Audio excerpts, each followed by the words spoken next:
Welcome to this explainer. Today, we're tackling a massive question. How exactly does a 4,600-year-old mountain of stone survive massive modern earthquakes? We're going to unpack a fascinating new geophysical study from Scientific Reports that looks at the Khufu pyramid through a completely new lens, its hidden acoustic and seismic dynamics. Look, we all know the Great Pyramid is visually spectacular, but honestly, its structural endurance? That's arguably even more impressive. Think about it. You've got this monument built way back during Egypt's Old Kingdom, sitting right in an area historically rattled by seismic activity, and yet it just perfectly stands there. So how exactly does a structure made of literally millions of ancient stones simply shrug off the kind of violent, ground-shaking forces that routinely topple our modern buildings?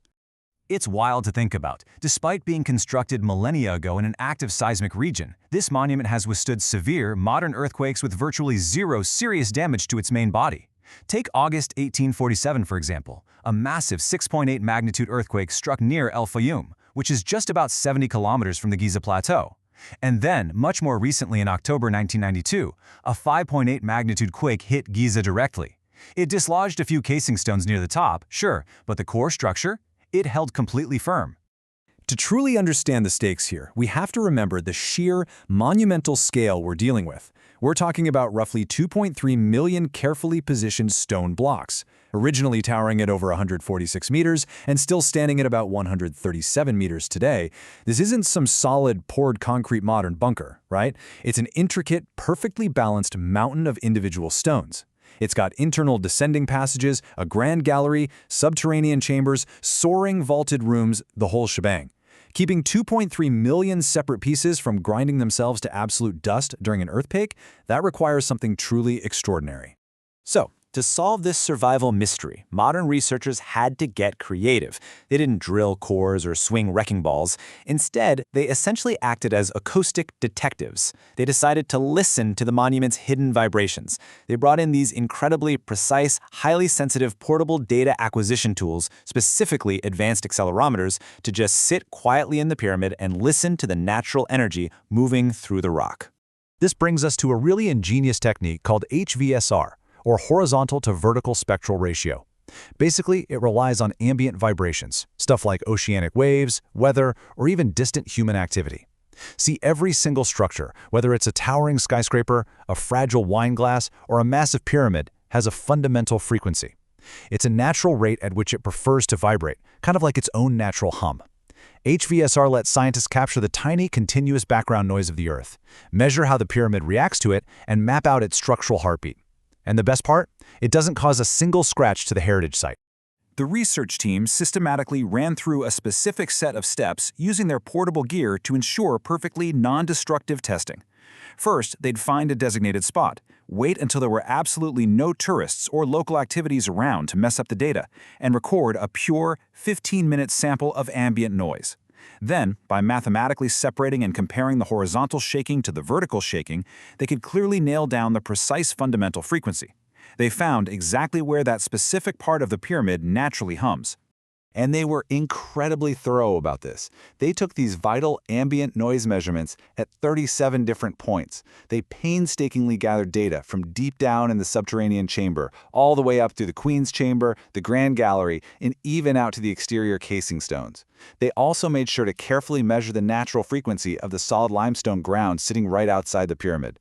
And let me tell you, the comparison between the building and the ground beneath it, that is exactly where the magic happens.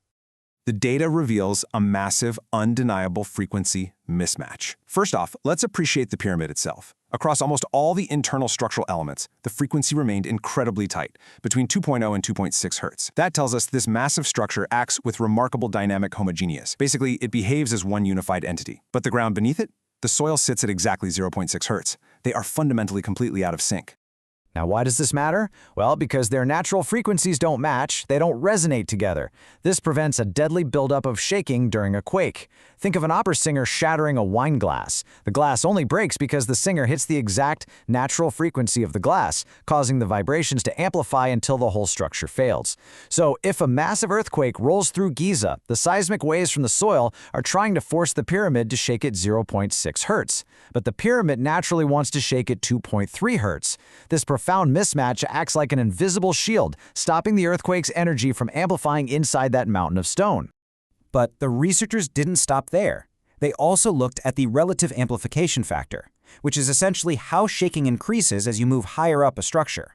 And this led to another startling discovery. Because even with the frequency mismatch protecting the building as a whole, some shaking is definitely still going to enter the structure. In any tall building, as you go higher, the sway naturally amplifies, right? A minor tremor on the ground floor can feel like a violent swing up in the penthouse. So the researchers mapped out this amplification as they literally climbed higher into the Khufu pyramid. What they found was fascinating. As height increases, the shaking amplifies up to 4 times, but then it magically drops back down to 3 at the highest measured point, the pressure-relieving chambers.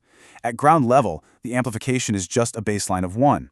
By the time you reach the elevation of the king's chamber, the shaking is 4 times stronger. But right above the king's chamber are these really cool, stacked architectural voids known as the pressure-relieving chambers. And even though they are higher up in the structure, the amplification factor drops back down to 3. This drop is absolutely no accident. It proves how the specific geometric arrangement of those higher chambers actively diminishes seismic stress on the main chambers below. Structural engineers have long hypothesized that these stacked chambers were designed to protect the flat roof of the king's chamber from the crushing weight of the thousands of tons of stone above it. But this ambient noise data adds a totally new layer to the story. The geometry actually dampens lateral seismic shaking. The layout channels vibration forces safely away, basically acting like an ancient built-in shock absorber for the most important room in the entire monument. Now, stepping beyond the internal architecture for a second, the researchers also evaluated the surrounding limestone ground using something called the Seismic Vulnerability Index, or K. It's a really vital piece of the puzzle, because let's face it, even the greatest building in the world is going to collapse if the ground beneath it liquefies or dynamically deforms during an earthquake. To get a complete picture of the pyramid's safety, the researchers used the fundamental frequency and the amplification factor of the ground to calculate this exact index. The soil tested at a kg of just 8.2. That is a super low value, confirming excellent bearing capacity and minimal earthquake-induced risk from the foundation itself. To put that into perspective, in geotechnical engineering, any site with a kg value over 20 is considered highly vulnerable to deformation. And 8.2, that means the Giza Plateau's hard limestone is incredibly robust. The builders didn't just design a great pyramid, they picked an absolutely perfect, rock-solid piece of real estate to put it on. If they had built this just a few miles away on softer soil, there's a good chance it wouldn't be standing today. When you combine that rock-solid foundation with these brilliant structural features, you get a monument dynamically optimized to stay perfectly balanced and absorb vibrational forces. I mean, it truly is a masterclass in dynamic engineering. By concentrating the largest mass near the ground and utilizing a low height-to-base ratio, the pyramid is incredibly stable. Against tipping, it lacks re-entrant corners, which naturally prevents dangerous stress buildups. And its center of mass aligns perfectly with its center of resistance. That gives it solid torsion resistance, meaning it won't twist itself apart when the ground starts shaking. So, bringing it all together, this exhaustive ambient noise study ultimately concludes that the pyramid's survival is incredibly robust, hinting at a potentially profound level of ancient geotechnical knowledge. The researchers in scientific reports point out that whether we look at the frequency mismatch, the incredible homogeneity of the structure, or the dampening effect of the internal chambers, the Khufu pyramid is an absolute marvel of seismic engineering. It handles the dynamic motion of earthquakes beautifully. Which leaves us with one final, awe-inspiring question to wrap up this explainer. We know the math, we know the frequencies, and we know exactly how it survives today, but we can't definitively prove intent. Did the brilliant minds of the Old Kingdom actively design against earthquakes, truly understanding soil interaction and frequency resonance? Or is it simply that building a perfectly symmetrical, massive mountain of stone naturally results in supreme seismic resilience? It's a tantalizing mystery, isn't it? And it's just one more reason why the Great Pyramid continues to be one of the most fascinating objects on Earth.